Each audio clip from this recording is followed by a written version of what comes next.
I have a friend named Lily who is an avid gardener, even though she lives in a small apartment in Tokyo. Despite the limited space, she manages to create a beautiful garden filled with all kinds of vegetables, herbs, and ornamental plants. I remember one time when she grew some hot chili peppers even though she couldn't eat them. Whenever she harvested them, she would invite me over to pick some and bring them home.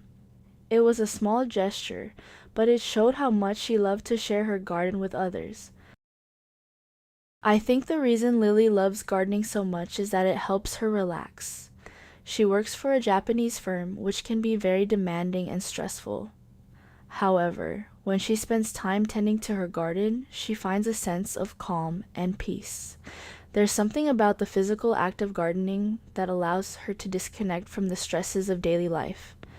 When she's focused on planting, watering, and caring for her plants, it's almost like a form of meditation. The sense of accomplishment she feels when her plants thrive also helps her to recharge and feel more balanced. Despite living in one of the most crowded cities in the world, Lily has found a way to create a peaceful oasis in her small apartment. Her love of gardening is a reminder that even in the midst of the hustle and bustle of city life, it's possible to find moments of tranquility and beauty.